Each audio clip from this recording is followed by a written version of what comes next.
Well, we had learned from the media that the European District Attorney, the People's Attorney's Office, are investigating Ursula von der Leyen. They actually launched that investigation last year, and they only made a public statement about, yeah, we have launched investigations, but they didn't clarify, is it EU Commission or is it Ursula von der Leyen personally? So they were very, tight with their words on that.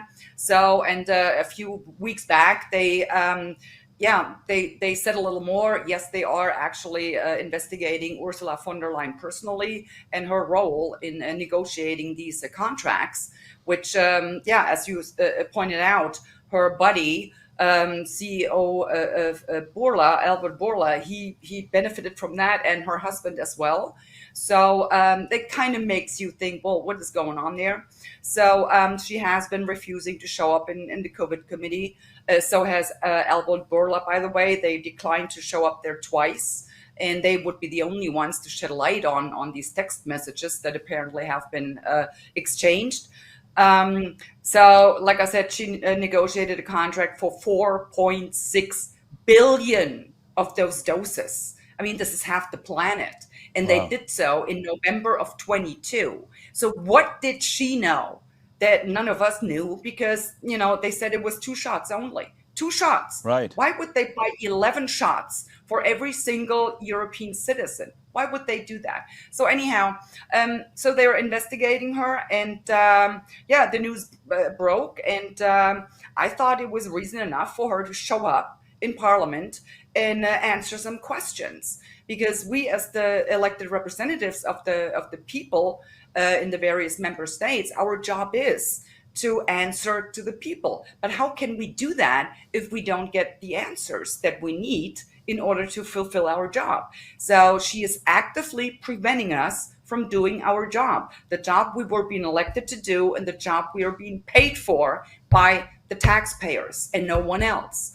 So, and like I said, I wanted her to show up, and I would have thought that a parliament whose primary role is to control government would be on my side on this one. But no, they weren't. And that just goes to show they're just as corrupt as Ursula von der Leyen is, point blank. Mrs. von der Leyen, this is a citizen's arrest. You are charged with aiding genocide in Gaza. You expressed total support for Israel at the beginning of this genocide. The blood of Palestinian children is on your hands. You are a criminal, Mrs. von der Leyen. You should be in The Hague. You should not be here. You should not be running for a second term. You are a war. You are a criminal. Free Palestine! Free Palestine! Let me ask. Free Palestine!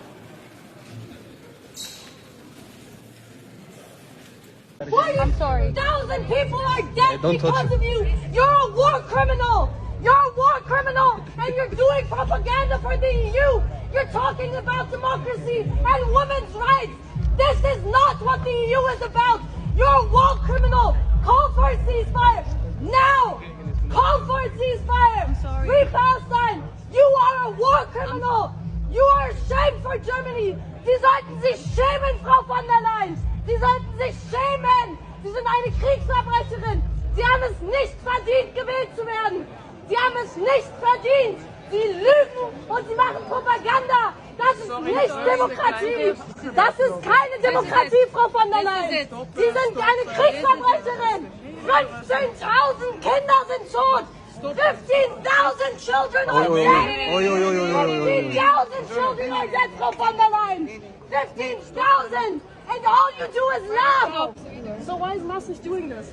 If Maastricht is actually democratically interested in the EU, why are they getting Frau von der Leyen to get here? And you guys know she's a war criminal. She is a war criminal. A war criminal. 15,000 children are dead. And you're pretending like this is democracy. You're pretending like this is democracy. You really want to tell me this is okay? She is a war criminal. That Germany is in front of The Hague. Germany is in front of The Hague. And Maastricht is pretending like she's not a Zionist. And Maastricht should be ashamed. Ashamed for getting von der Leyen to come here. Ashamed. This is enough. Ashamed. All of them are Zionists. All of them. All of them. The EU. It is the EU's fault. It is the EU's fault for getting that 30,000 people are dead. 30,000 of them are dead. And all of you are saying nothing.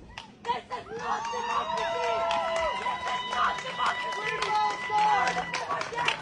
15,000 children are dead. And all of you are just standing here. Indeed, dear Albert, nothing is impossible. Your achievements are the best testimony for your mother's words. Excellencies, ladies and gentlemen, please join me in congratulating Dr. Albert Bourla on the Atlantic Council's Distinguished Business Leadership Award.